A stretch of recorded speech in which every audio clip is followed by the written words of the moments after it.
Saya ingin bertanya kepada Dr. Campbell apabila dalam kitab Kejadian disebutkan ketika Kejadian menyebutkan mengenai banjir Nuh. Kejadian menyebutkan bahwa air menutupi permukaan bumi, semua ciptaannya dan semua gunung dan semuanya. Dan kitab Kejadian menyebutkan bahwa banjir menutupi gunung tertinggi, yaitu 15 kubik yang dalam bahasa Arab artinya 15 kaki. Anda tahu Kadam?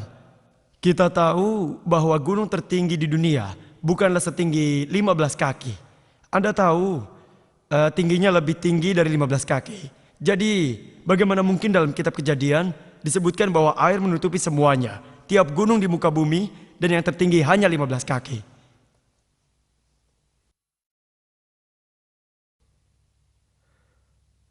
Terima kasih atas pertanyaan Anda. Saya rasa Genesis atau Kejadian menyebutkan bahwa banjirnya di atas gunung tertinggi. Bila gunung tertinggi 3000 meter, maka tinggi banjirnya 15 kaki. 15 kaki di atas gunung tersebut.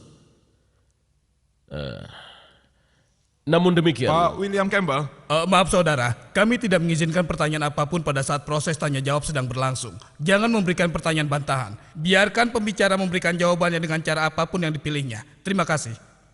dan saya meneliti hal tersebut dalam Al-Quran, saya pikir hal tersebut sebenarnya akan dipahami melalui sudut pandang yang sama. Karena hal tersebut disebutkan dalam surat 11 ayat 40, sumber-sumber mata air di bumi mengalir dengan deras keluar dan gelombangnya seperti gunung. Dan kemudian disebutkan di tempat-tempat yang memberikan daftar nabi-nabi, tidak ada nabi sebelum Nuh. Dan saya juga mengetahui Adam barangkali adalah seorang nabi. Namun, jadi tidak ada satupun tempat yang menyebutkannya. Dan ya, saya juga tahu hal tersebut juga disebutkan dalam Al-Quran bahwa seluruh dunia tertutupi air.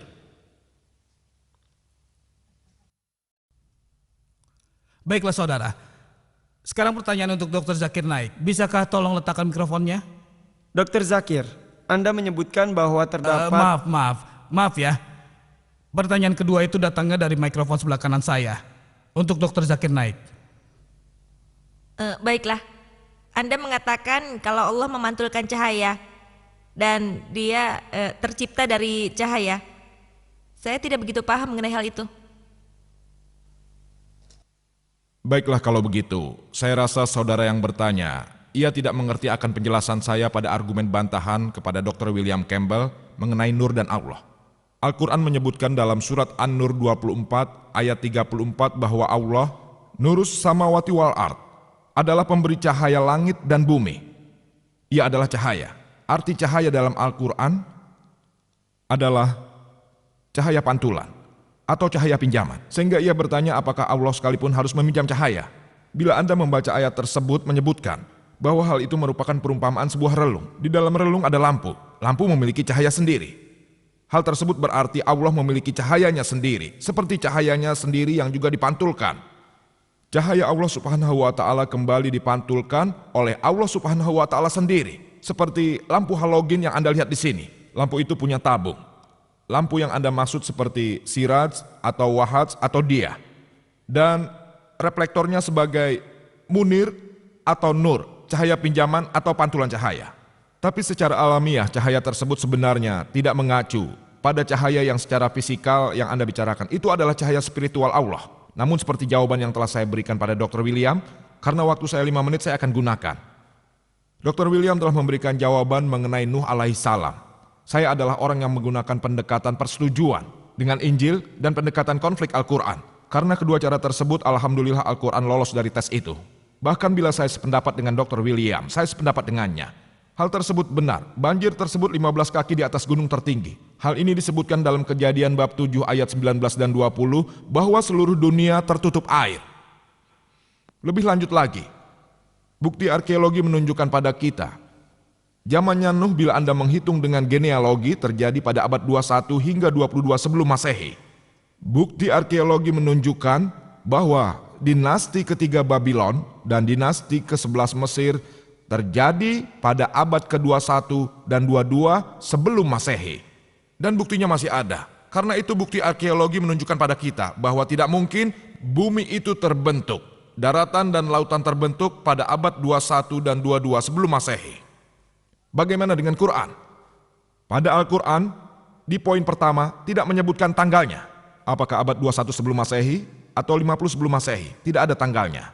Poin kedua, tidak ada dimanapun dalam Quran menyebutkan seluruh dunia tertutup air.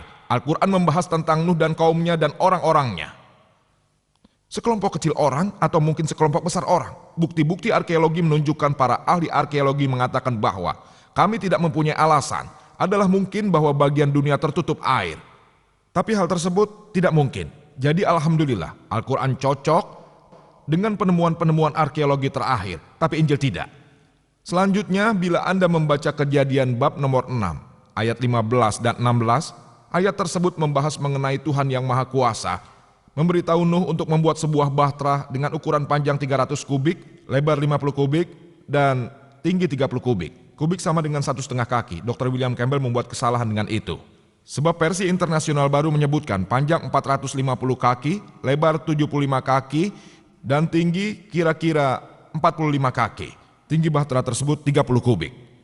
Bila Anda mengukurnya, bahtera itu memiliki volume kurang lebih 150.000 kaki kubik dan luas areanya 33.750 kaki.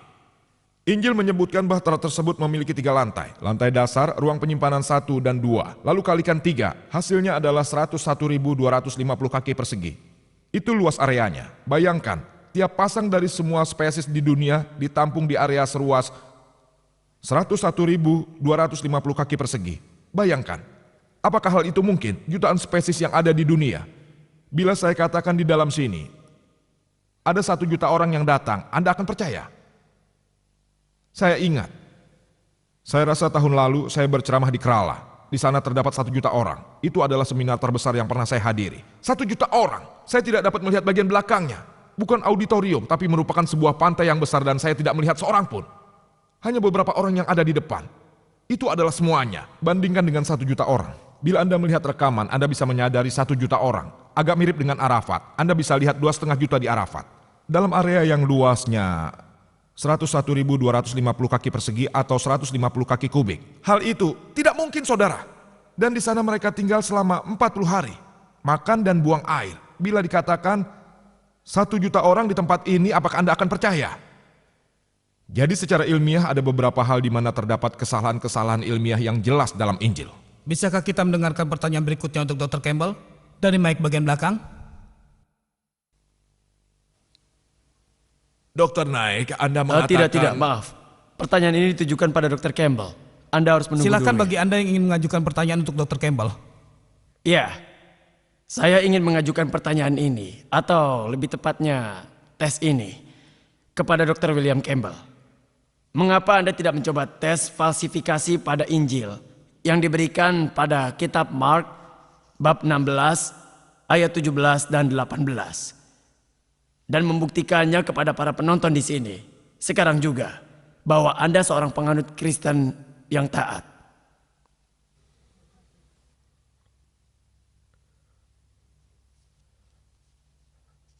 Saya tidak setuju dengan interpretasi Dr. Naik. Tuhan, Yesus sendiri tergoda dan setan berkata, "Bila engkau putra Tuhan, bebaskanlah dirimu dari gereja." Dan Yesus berkata, "Kau tidak akan menggoda raja atau Tuhanmu."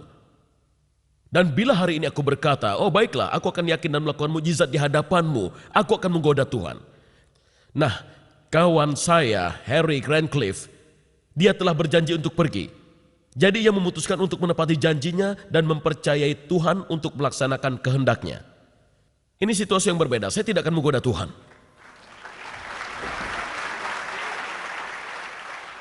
Pertanyaan untuk Dr. Zakir Naik. Bisakah kita memperoleh pertanyaan dari seorang wanita? Ini ditujukan untuk Dr. Iya, Zakir dari atau bagian Dr. belakang. Campbell. Anda yang di belakang punya pertanyaan untuk Dr. Zakir? Iya, Silakan. baiklah. Pertanyaan saya untuk Dr. Zakir Naik. Umat Kristen menjelaskan konsep Trinitas secara ilmiah dengan mencontohkannya pada air yang dapat mempunyai 3 wujud. Padat, cair, dan gas dalam bentuk es, air, dan uap. Mirip dengan hal tersebut, satu Tuhan adalah Tuhan Trian, Bapa, Putra, dan Roh Kudus. Apakah pernyataan ini benar secara ilmiah? Sebelum saya memberikan jawaban, kita tidak seharusnya menggoda Tuhan dan juga menguji Tuhan, karena kita di sini untuk menguji Anda. Tuhan berjanji bahwa orang yang percaya yang memiliki racun mematikan, ia tidak akan meninggal. Ia akan mampu berbicara dalam bahasa asing. Kita di sini tidak sedang menguji Tuhan, sebab kita tahu Tuhan itu benar. Ia akan melihat bahwa tiap orang yang beriman dapat bicara, apakah Anda orang beriman atau tidak. Mengenai pertanyaan tadi, bahwa ada umat Kristen yang mengatakan bahwa secara ilmiah mereka dapat membuktikan konsep Trinitas. Sebagaimana air dapat mempunyai 3 wujud pada cair dan gas, seperti es, air, dan uap. Jadi mirip dengan hal itu, kita tahu Tuhan dalam 3 bentuk, Bapa, Putra, dan Roh Kudus. Bagaimana menanggapinya? Apa hal ini secara ilmiah benar? Secara ilmiah saya sangat setuju bahwa air terdiri dari 3 bentuk, padat, cair, dan gas. Es, air, dan uap. Namun, secara ilmiah kita tahu bahwa komponen air tetaplah sama. H2O, 2 atom hidrogen dan 1 atom oksigen. Komponennya tetap sama. Unsur pokoknya sama, hanya bentuknya saja yang berubah. Tapi itu tidak masalah. Mari kita lihat konsep Trinitas, yaitu Bapa, Putra, dan Roh Kudus. Bentuk, mereka mengatakan perubahan bentuk. Demi untuk perdebatan kami setuju. Apa komponennya berubah? Tuhan dan Roh Kudus terbentuk dari roh. Makhluk hidup terdiri dari daging dan tulang. Mereka tidak sama.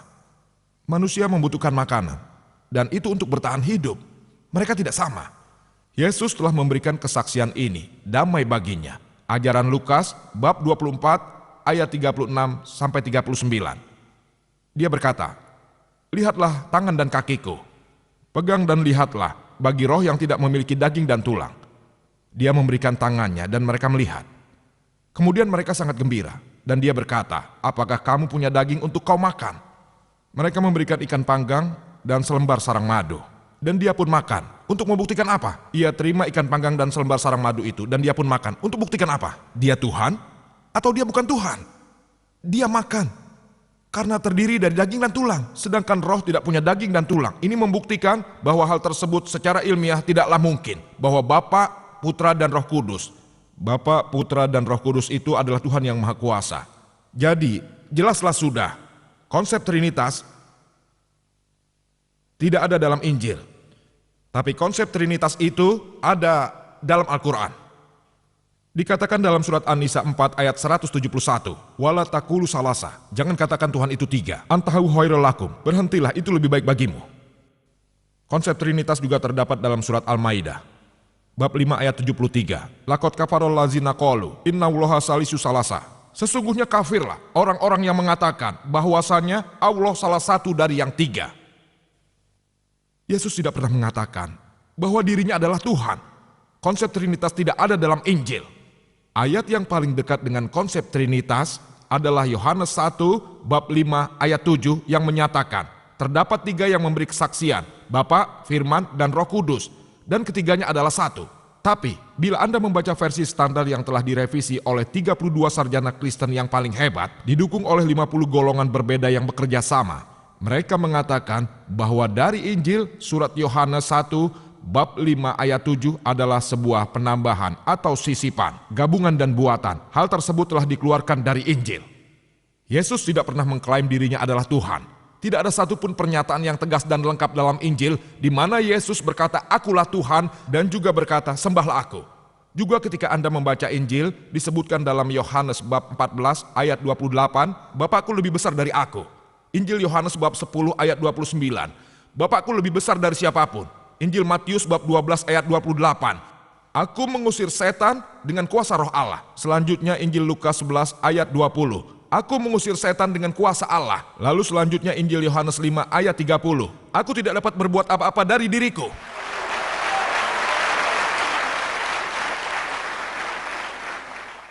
"Aku menghakimi sesuai yang kudengar dan penghakimanku adil, sebab aku tidak menuruti kehendakku sendiri, melainkan kehendak Dia." Seseorang yang menyatakan hal itu berarti dia seorang Muslim. Muslim berarti seseorang yang mengajukan kehendaknya kepada Tuhan yang Maha Kuasa. Dia berkata, "Bukan kehendakku tapi kehendak Tuhan." Alhamdulillah dia seorang Muslim dan salah satu utusan Tuhan yang terhebat. Kita percaya dia terlahir dengan ajaib, dan kita percaya dia membangkitkan kehidupan bagi orang mati. Dan seizin Tuhan, dia juga bisa menyembuhkan orang yang terlahir buta dan kusta dengan seizin Tuhan. Kita menghormati Yesus sebagai salah satu utusan Tuhan yang terhebat. Tapi dia bukanlah Tuhan, dia bukan bagian dari Trinitas. Sebab Trinitas tidak pernah ada. Al-Quran berbunyi, "Qul huwallahu ahad," Allah hanya dia satu-satunya. Pertanyaan berikutnya untuk Dr. Campbell dari mic ini. Terima kasih. Assalamualaikum. Alhamdulillah malam ini segala puji bagi Allah yang merupakan Tuhan dari semua manusia.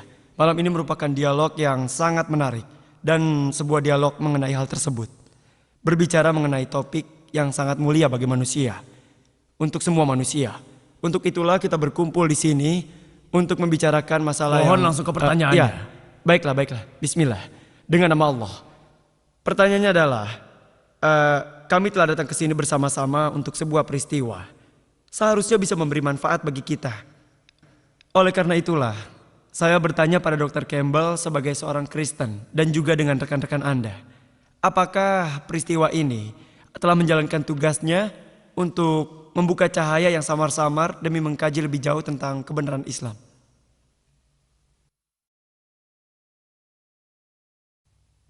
Saya pikir saya akan menggunakan pertanyaan terakhir untuk menjawab pertanyaan Anda.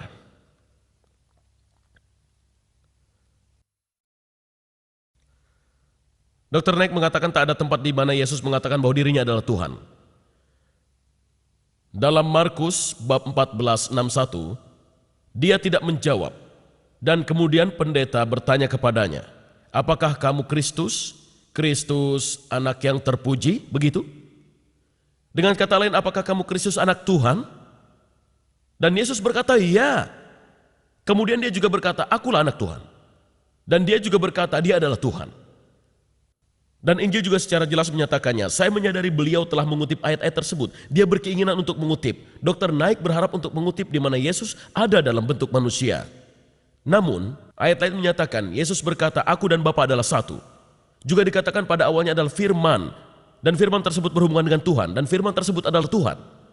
Dan Tuhan terdiri atas daging dan tinggal bersama kita. Dalam pembaptisan Yesus, Bapa berbicara dan mengatakan, ini adalah anak tercintaku. Yesus ada di sana dan Roh Kudus menurunkan Bapa, Putra dan Roh Kudus. Kami tidak membuat ini semua sendiri. Hanya satu hal kecil dan sekarang rekan saya mengajukan pertanyaan di sini. Kami telah belajar banyak hal. Dan saya sendiri juga ingin terus belajar. Namun saya masih terus berpikir bahwa 500 orang saksi yang menyaksikan Yesus setelah dia bangkit dari kematian mempunyai kekuatan lebih daripada saya, daripada Muhammad yang datang 600 tahun kemudian sebagai salah seorang saksi. Terima kasih. Kami persilakan satu pertanyaan untuk Dr. Zakir dari bagian belakang. Silakan saudari. Dr. Campbell pertama-tama mencoba mengemukakan fakta yang salah mengenai pandangan Al-Quran tentang alam semesta dan Anda menyangkal anggapan tersebut.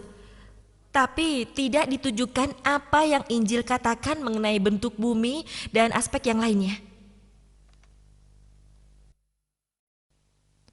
Saudari menanyakan pertanyaan yang tidak saya tujukan. Mengenai apa yang Injil katakan tentang bentuk bumi karena berkurangnya waktu, saya dapat menunjukkan 100 poin lain berkaitan dengan berkurangnya waktu. Namun demikian, saudari ingin mengetahui apa yang Injil katakan tentang bentuk bumi. Hal ini disebutkan dalam Injil Matius bab 4 ayat 8 yang mengatakan, referensi yang sama digunakan Dr. Campbell sesuatu yang menarik. Iblis mengambilnya yaitu Yesus Kristus menuju gunung yang sangat tinggi dan menunjukkan padanya semua kerajaan di dunia dan kemegahannya. Injil Lukas bab 4 ayat 5. Iblis membawanya ke gunung yang tinggi dan menunjukkan padanya keagungan dari seluruh kerajaan di dunia. Sekarang, walaupun Anda pergi ke gunung yang tertinggi sekalipun, Mount Everest, dan seandainya Anda memiliki penglihatan yang baik dan dapat melihat sejauh ribuan mil, tapi Anda tidak dapat melihat semua kerajaan yang ada di dunia. Karena sekarang ini kita tahu bahwa bumi itu bulat. Anda tidak dapat melihat semua kerajaan yang terdapat di sisi dunia sebaliknya, kecuali bumi itu datar. Hal inilah yang dikatakan Injil bahwa bumi itu adalah datar. Penjelasan yang sama diulangi dalam kitab Daniel bab 4 ayat 10 dan juga 11 yang menyatakan dalam sebuah mimpi, pohon yang tumbuh ke surga, tanaman itu tumbuh amat banyak. Sehingga setiap orang yang ada di penjuru bumi dapat melihat pohon tersebut. Hal ini mungkin bila bumi berbentuk datar. Jika pohonnya tinggi sekali dan bentuk bumi datar, itu baru mungkin. Sekarang ini adalah sesuatu fakta yang universal bahwa bumi berbentuk bola. Anda tidak dapat melihat pohon walaupun pohon itu tinggi. Dari sisi sebaliknya, dari bumi yang berbentuk bulat. Lebih jauh, jika Anda baca disebutkan dalam kitab Tawarik 1, bab 16 ayat 30, bahwa bumi tidak bergerak. Hal itu juga disebutkan dalam kitab Mazmur 93 ayat 1, bahwa Tuhan yang Maha Kuasa telah menstabilkan bumi, yang berarti bahwa bumi tidak bergerak. Dalam versi internasional baru dikatakan bahwa Tuhan telah membangun dan menghentikan pergerakan bumi sebagaimana dahulu. 1 menit. Tinggal 1 menit atau 1 menit lagi? Tinggal 1 menit. Saya pikir saya disuruh menunggu 1 menit.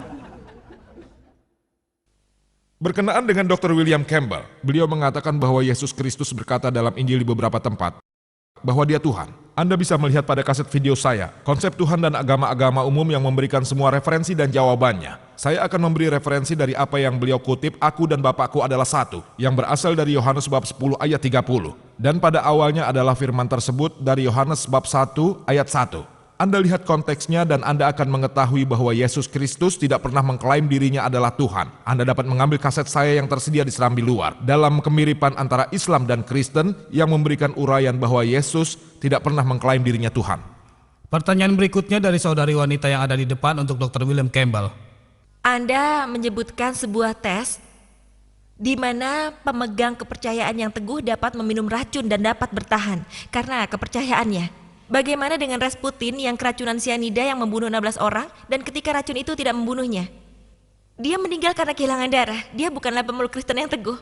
Bagaimana Anda menjelaskannya? Karena hanya seorang Kristen yang baik yang dapat meminum racun dan dapat bertahan hidup. Ya, saya tidak merasa harus menjelaskan itu semua.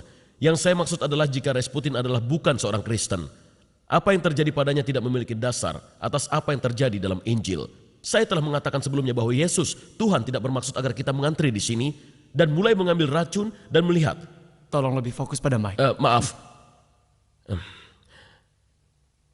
Ini bukanlah suatu cara untuk mengetes Tuhan.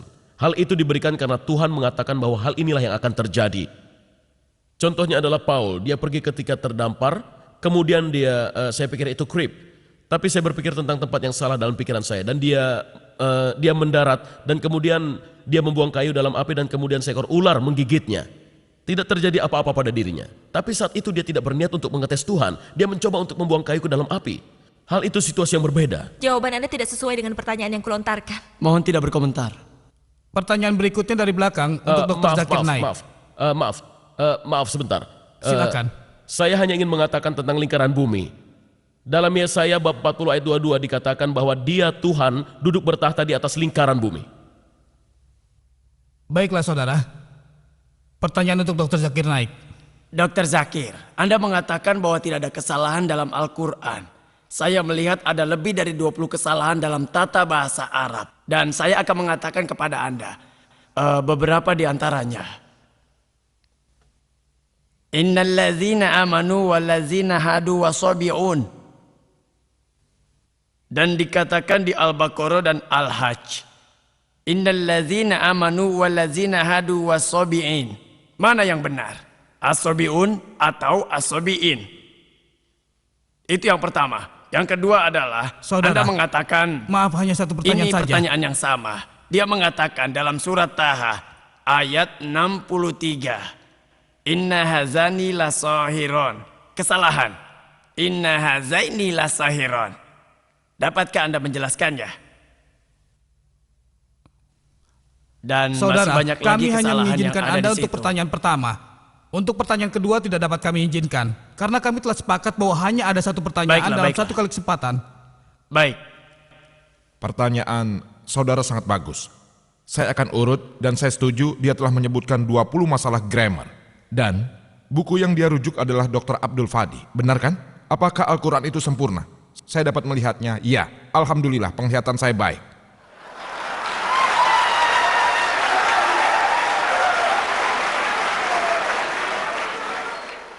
Saya akan jawab 20 pertanyaan tersebut secara bersamaan. Karena saya telah membaca buku tersebut, saya akan menjawab semuanya.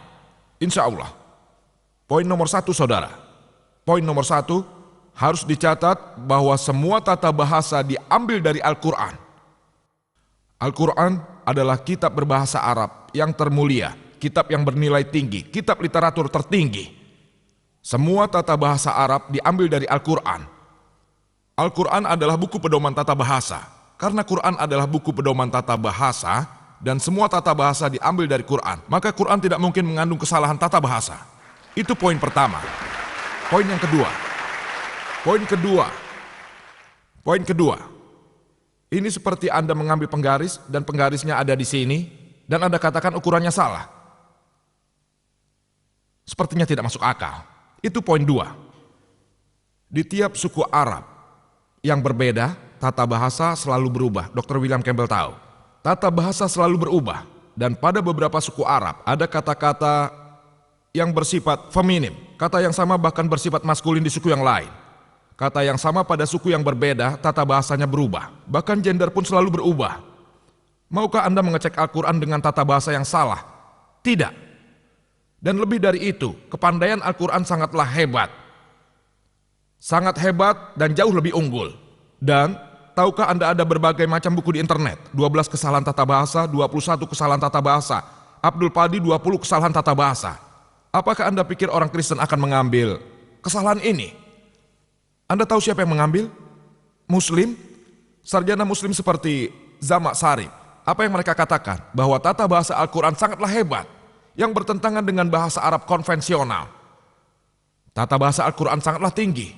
Untuk membuktikannya mereka memberikan contoh, dan saya akan memberikan beberapa contoh yang akan menjawab 20 pertanyaan tersebut. Mereka memberikan contoh seperti kita baca Al-Quran yang berbunyi, kaum Lut alaihissalam, mereka menolak semua utusan. Di situ juga disebutkan, Dr. William Campbell mengatakan kaum Nuh mereka menolak para utusan. Kita tahu dari sejarah bahwa hanya satu utusan yang dikirim kepada mereka. Jadi ada kesalahan tata bahasa. Al-Quran berbunyi, para kaum tersebut menolak utusan, bukan para utusan. Dengan tata bahasa awam seperti yang saya dan Anda ketahui, hal itu mungkin merupakan suatu kesalahan. Tapi jika Anda membaca buku yang ditulis orang awam, apa keindahan Al-Quran? Keindahannya adalah mengapa Quran merujuk para utusan dan bukannya utusan saja. Anda tahu kenapa? Karena kita tahu bahwa pesan dasar dari semua utusan adalah sama, yaitu hanya satu Tuhan. Tentang tauhid, tentang Allah subhanahu wa ta'ala. Dengan menyebutkan bahwa kaum Lut dan kaum Nuh alaihissalam menolak utusan. Dapat dikatakan, dengan menolak Lut mereka tidak secara langsung menolak semua utusan-utusan.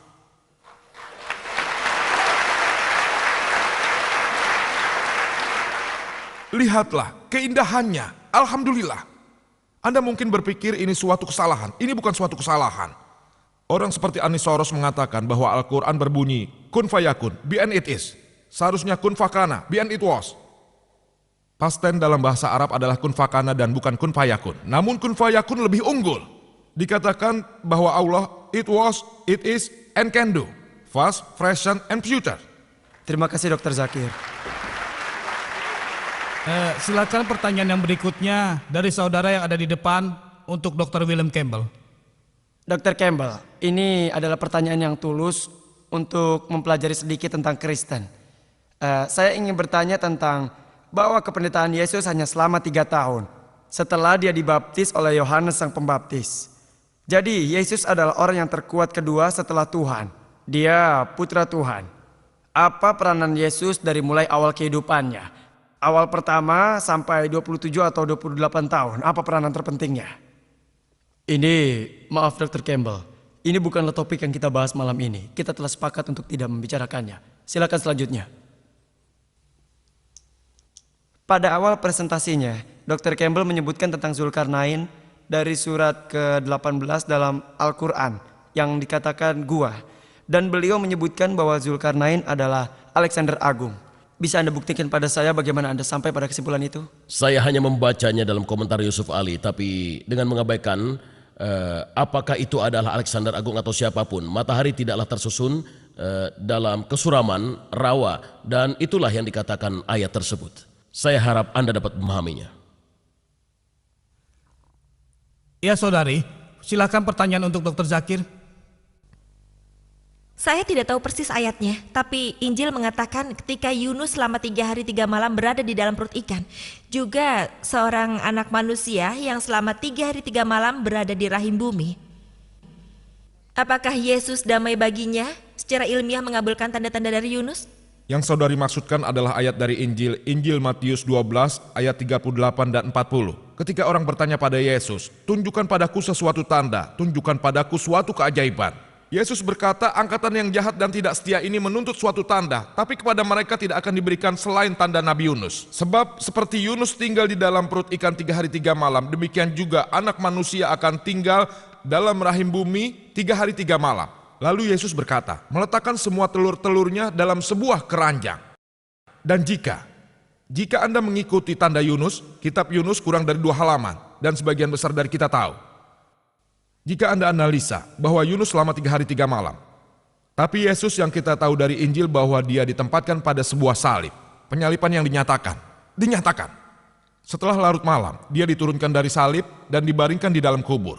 Dan minggu pagi Anda lihat batunya telah dipindahkan dan kuburannya telah kosong. Jadi Yesus berada dalam kubur pada Jumat malam.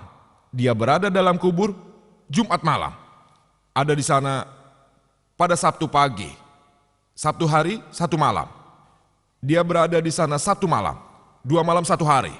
Sekali lagi saya jelaskan 2 malam 1 hari dan bukan 3 hari 3 malam. Tapi 2 malam 1 hari, bukan 3 hari 3 malam. Dr. Campbell memberikan jawaban dalam bukunya. Sebagian dari 1 hari dapat dihitung sebagai 1 hari. Jika pasien datang pada saya, siapa yang sakit pada Sabtu malam, pada Minggu pagi, jika saya tanya sudah berapa lama sakit, dia akan berkata 3 hari. Saya setuju dengan Anda dengan pendekatan secara indeks. Anda mengatakan sebagian dari 1 hari dapat dikatakan 1 hari. Jadi Sabtu malam merupakan sebagian dari 1 hari. Minggu sebagian dari 1 hari. 1 hari penuh. 1 hari penuh tidak masalah. Jika pasien berkata 3 hari, saya tidak keberatan. Tapi tidak ada pasien yang mengatakan 3 hari 3 malam.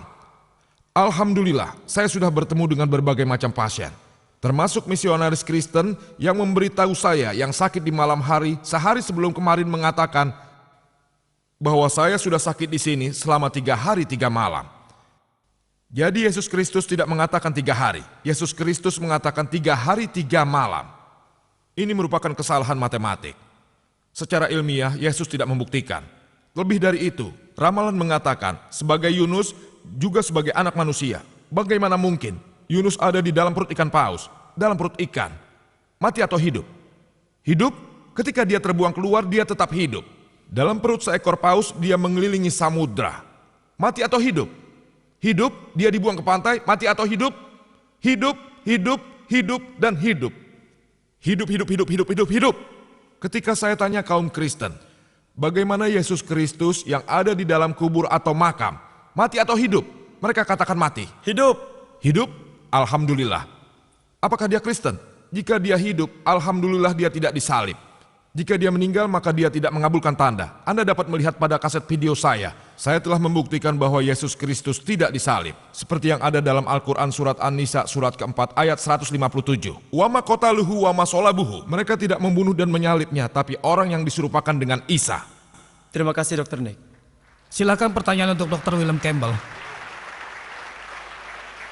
Anda seorang dokter, dapatkah Anda menjelaskan aspek kesehatan yang beraneka ragam yang ada dalam Injil karena Anda belum menjawab pertanyaan tersebut dalam bantahan Anda? Misalnya darah digunakan sebagai desinfektan, air yang pahit untuk mengetes perjinahan, dan yang penting adalah seorang wanita dalam keadaan kotor selama 2 periode ketika dia melahirkan anak perempuan jika dibandingkan dengan melahirkan anak laki-laki.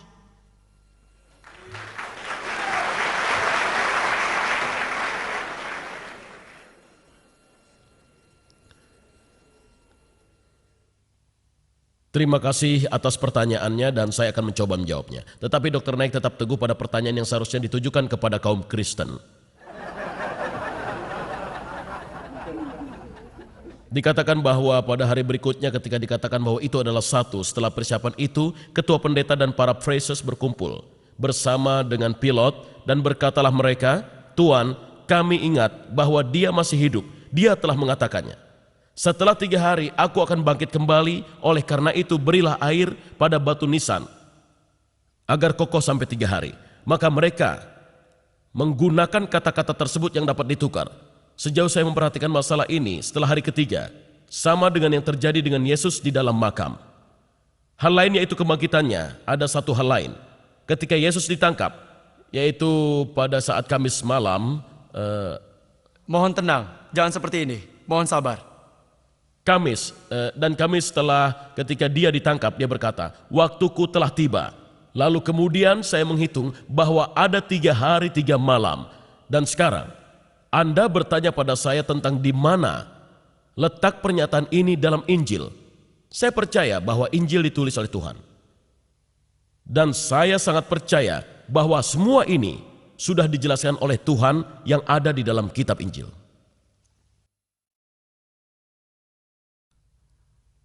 Sekarang kita menuju pertanyaan terakhir dari Mike, dari saudara yang berada di belakang, untuk Dr. Zakir. Kemudian kita akan mulai pertanyaan dari kartu indeks. Ini adalah pertanyaan terakhir. Mohon dipersingkat untuk Dr. Zakir. Baiklah, Assalamualaikum. Nama saya Aslam Rauf. Saya seorang siswa yang mempelajari biologi. Dan sekarang ini guru saya sedang mengajarkan evolusi. Saya ingin menanyakan tentang jawaban Islam mengenai evolusi. Jika Anda dapat menjelaskannya secara singkat, apa yang Islam katakan mengenai topik evolusi dan penciptaannya. Terima kasih. Pertanyaan saudara sama bebasnya dengan Dr. William Campbell menjawab. Saya juga akan menjawab dengan bebas. Dalam Al-Quran, nama Alexander tidak disebutkan, tapi Zulkarnain, bukan Alexander. Jika beberapa komentator telah membuat kesalahan, kesalahan berasal dari manusia, bukan kesalahan Tuhan. Mengenai Injil yang mengatakan dunia dalam Yesaya adalah bundar, tidak masalah. Dikatakan lingkaran, bukan bulat. Dalam suatu tempat Injil mengatakan datar, tempat lain mengatakan lingkaran. Jika Anda setuju, bentuknya seperti dis. Apakah bentuk seperti ini bumi? Lingkaran dan datar. Ini bukan bentuk bumi. Mengenai biologi dalam Al-Quran dan evolusi, dua pertanyaan yang saudara ajukan, apa boleh saya menjawab keduanya atau tidak? Satu saja. Pertama atau kedua, biologi atau evolusi? Mungkin evolusi lebih baik. Anda yang Iya. memilih atau dia yang memilih? Karena dia telah menanyakan tentang evolusi. Dua Saya rasa pertanyaan, itu lebih biologi baik. dulu baru evolusi. Boleh beri saya waktu 10 menit? Hanya 5 menit, terserah Anda. Baiklah, saya setuju dengan ketua diskusi. Saya akan menjawab tentang evolusi. Jawaban pastinya Anda dapat lihat dalam video saya Al-Quran dan Ilmu Pengetahuan Modern. Menyinggung evolusi, Anda mulai dari teori Darwin. Darwin pergi berlayar dengan HMH Beagle menuju ke suatu pulau yang diberi nama Kalatropis, dan dia melihat patukan burung pada suatu lubang. Berdasarkan pengamatan bahwa paruh burung menjadi panjang dan pendek, dia kemukakan tentang seleksi alam. Tapi dia menulis surat pada temannya Thomas Thornton pada abad ke-19. Dia berkata, aku tidak punya bukti untuk menjelaskan seleksi alamku. Tapi karena hal itu telah membantuku dalam mengklasifikasi embriologi, organ yang belum sempurna, maka aku mencetuskannya. Teori Darwin sama sekali bukanlah suatu fakta. Itu hanyalah sebuah teori. Dan saya telah membuatnya sangat jelas pada awal pembicaraan. Quran bisa saja bertentangan dengan teori. Teori sifatnya putar balik, tapi Quran tidak akan bertentangan dengan kenyataan.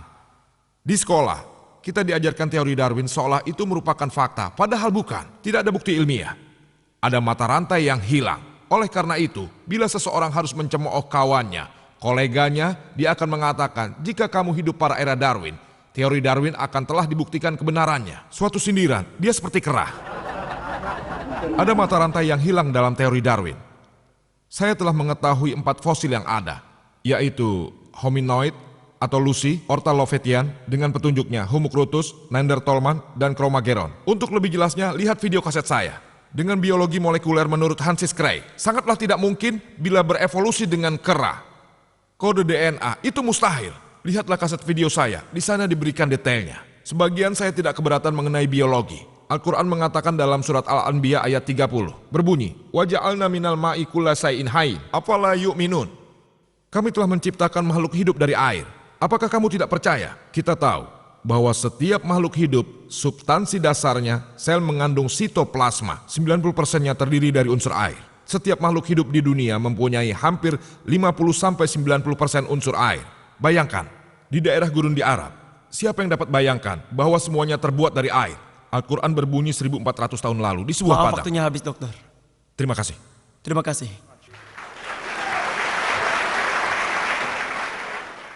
Sekarang kita akan mulai pertanyaan dengan selembar kertas.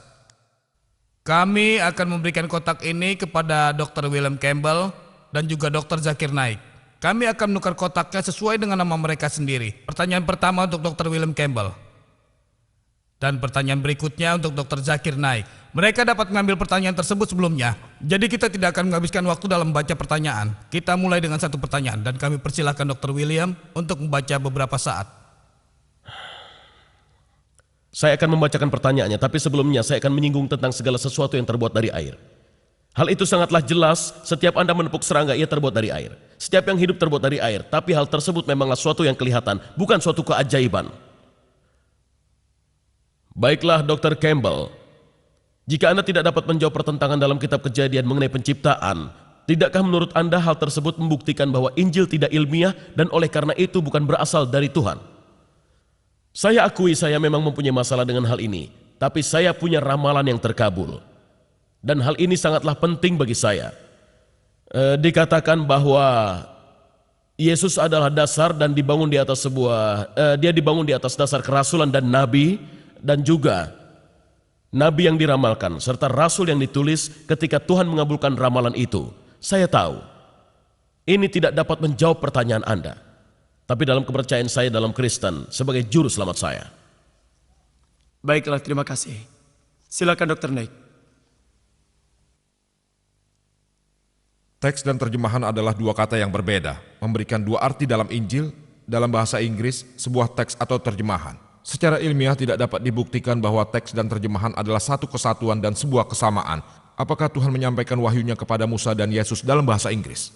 Suatu pertanyaan menarik. Apakah sebuah teks dan terjemahan itu sama? Tidak. Teks dan terjemahan sama sekali tidak sama. Dan menurut Maulana Abdul Majid Daryabadi, kitab yang paling sulit diterjemahkan di seluruh dunia adalah Al-Quran. Karena bahasa dalam Al-Quran sangatlah mengesankan, sangat tinggi dan mulia. Kata dalam bahasa Arab mempunyai beberapa arti. Oleh karena itu, untuk menerjemahkan Quran adalah sesuatu yang sangat sulit. Hal itu tidak sama. Jika salah terjemahan, hal tersebut adalah suatu kesalahan manusia, orang yang menerjemahkannya. Dialah yang harus disalahkan, bukan Tuhan. Mengenai apakah Injil disampaikan dalam bahasa Inggris? Tidak. Injil tidak disampaikan dalam bahasa Inggris. Perjanjian Lama dalam bahasa Yahudi, Perjanjian Baru dalam bahasa Yunani. Walaupun Yesus berbicara dalam bahasa Yahudi, namun manuskrip yang asli yang Anda semua punya dalam bahasa Yunani. Perjanjian Lama dalam bahasa Yahudi yang asli tidak ada. Terjemahan bahasa Yahudi Perjanjian Lama berasal dari bahasa Yunani. Walaupun kitab Perjanjian Lama yang asli dalam bahasa Yahudi tidak terdapat dalam bahasa Yahudi, jadi Anda punya dua masalah. Tidak heran Anda menemui kesalahan tulisan. Tapi Al-Quran, alhamdulillah, bahasa Arab yang asli tetap dipertahankan. Alhamdulillah. Secara ilmiah hal itu sama. Dan mengenai apakah wahyu yang disampaikan kepada Yesus Kristus damai baginya dan Musa damai baginya, saya katakan dalam jawaban saya bahwa kita percaya dalam Al-Quran, dalam surat Al-Ra'd, surat 13 ayat 38, bahwa Allah Subhanahu wa Ta'ala telah menurunkan beberapa wahyu. Hanya 4 nama yang disebutkan: Taurat, Zabur, Injil, dan Al-Quran. Taurat adalah wahyu yang diturunkan kepada Musa damai baginya, dan Zabur adalah wahyu yang diturunkan kepada Nabi Daud damai baginya. Injil adalah wahyu yang diturunkan kepada Yesus damai baginya, dan Al-Quran adalah wahyu terakhir yang diturunkan kepada penerima wahyu terakhir Nabi Muhammad damai baginya. Waktunya Dr. Tapi Knight. Injil Terima kasih sekarang banyak. bukanlah Injil yang dulu yang kita percayai disampaikan oleh Yesus. Terima kasih. Dr. Campbell.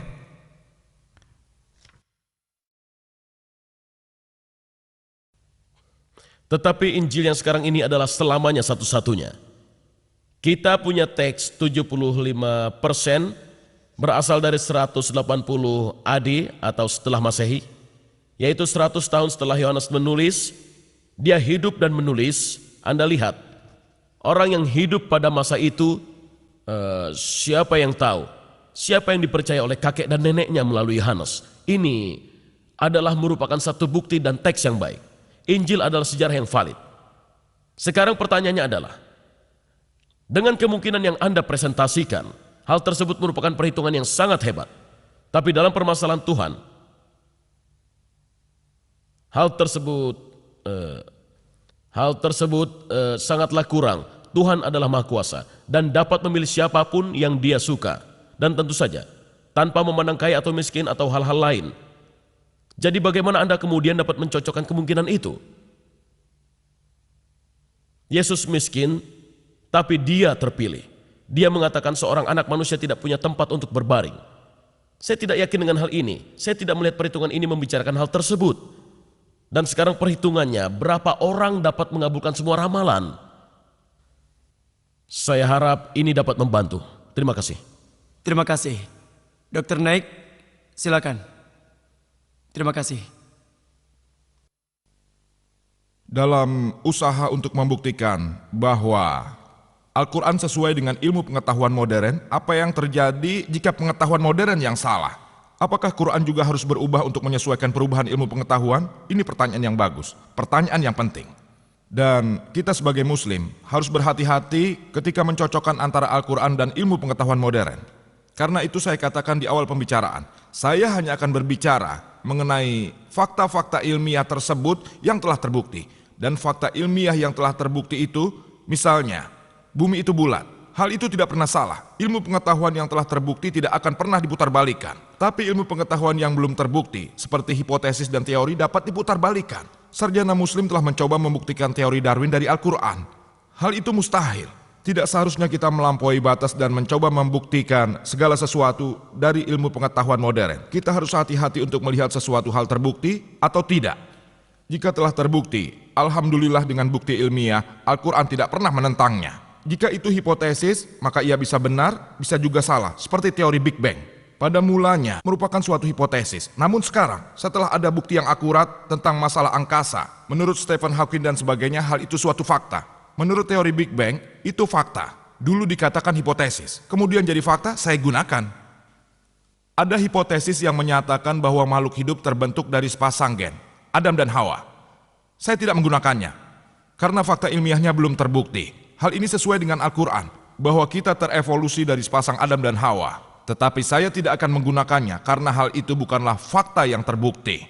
Maka dari itu, sambil membicarakan tentang hubungan Al-Quran dan ilmu pengetahuan dan lain-lain, lihatlah bahwa Anda hanya menggunakan fakta-fakta ilmiah yang telah terbukti, dan bukannya hipotesis, karena Quran lebih unggul daripada ilmu pengetahuan modern. Saya tidak mencoba membuktikan bahwa Al-Quran merupakan firman Tuhan dengan bantuan ilmu pengetahuan, tidak sama sekali. Apa yang saya coba lakukan, bagi kita muslim, Al-Quran adalah pedoman yang pokok. Bagi ateis dan non-muslim, mungkin ilmu pengetahuan merupakan pedoman pokok.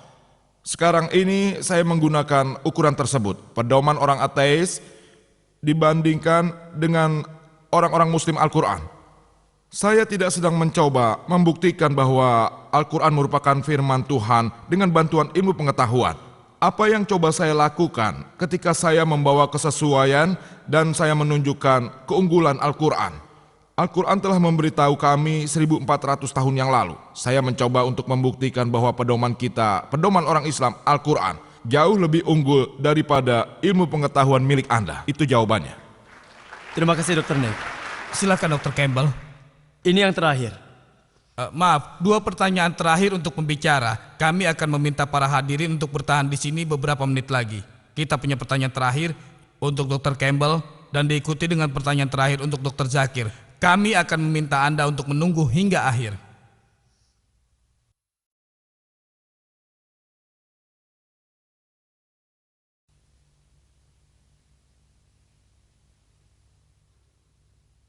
Ini pertanyaan yang sama dengan yang terakhir.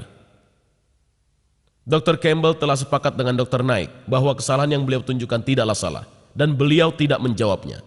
Jadi apakah ini berarti bahwa Dr. Campbell setuju bahwa Injil mempunyai kesalahan? Jadi Injil ini bukan firman Tuhan? Ada beberapa hal dalam Injil yang tidak dapat saya jelaskan, yang saya tidak punya jawabannya untuk sekarang ini. Dan saya berkeinginan untuk menunggu sampai saya menemukan jawabannya.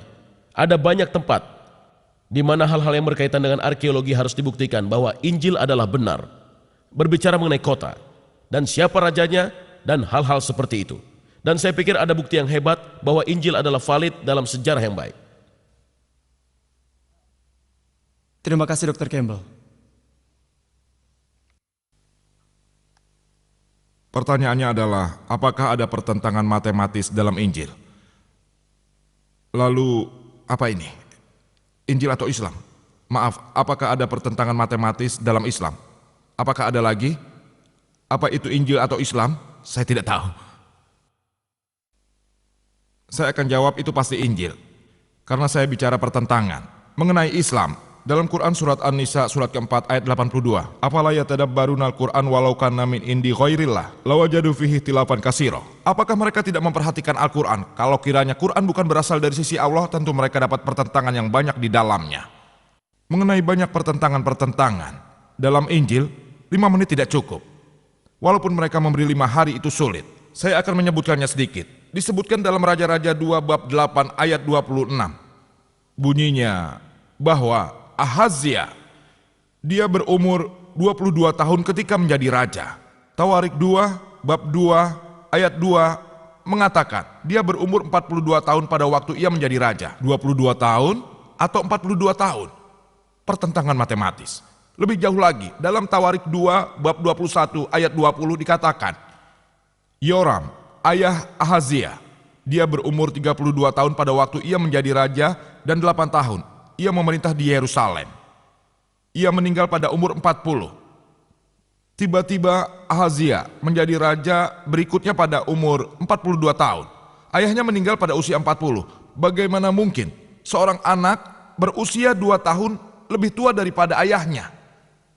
Percayalah, walaupun itu di film-film Hollywood, cerita itu sulit untuk dibuat.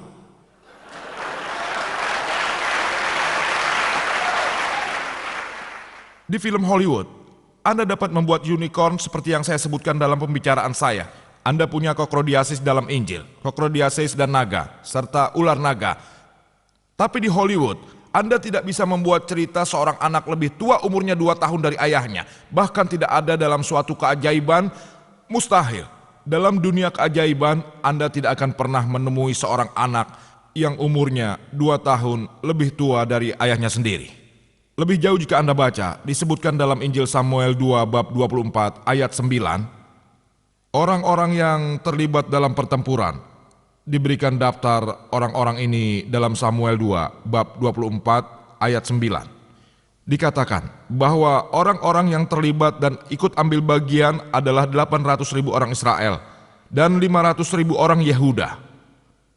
Jika Anda melihat bagian lain dalam kitab Tawarik 1 bab 21 ayat 5 yang menyatakan 1.100.000 orang yang ambil bagian dalam medan perang dari Israel dan 10.460 orang Yehuda. Apakah 800.000 orang yang ambil bagian orang Israel atau 1.100.000? Apakah 5.000 orang Yehuda yang ambil bagian atau 10.460 orang? Pertentangan yang jelas. Lebih jauh lagi disebutkan dalam Injil. Dalam Samuel 2 bab 6 ayat 23 bahwa Misal binti Saul tidak punya anak laki-laki. Samuel 2 bab 21 ayat 8. Misal binti Saul punya 5 anak laki-laki. Satu tempat menyatakan tidak ada anak, tak ada anak laki-laki maupun anak perempuan. Sedangkan tempat lain menyatakan 5 anak laki-laki. Lebih jauh lagi jika Anda baca dalam Injil Matius bab 1 ayat 16 yang menyatakan silsilah Yesus seperti halnya Lukas bab 3 ayat 23 menyatakan bahwa ayah Yesus yaitu Yusuf, ayahnya adalah Yakub. Matius bab 1 ayat 16 dan Lukas bab 3 ayat 23 ayah Yesus adalah Yusuf, ayahnya adalah Haili. Apakah ayah Yesus Yusuf punya 2 orang ayah? Bagaimana Anda menyebutkan orang yang punya 2 ayah? Apakah Haili atau Yakub? Pertentangan yang jelas. Terima kasih Dr. Nick.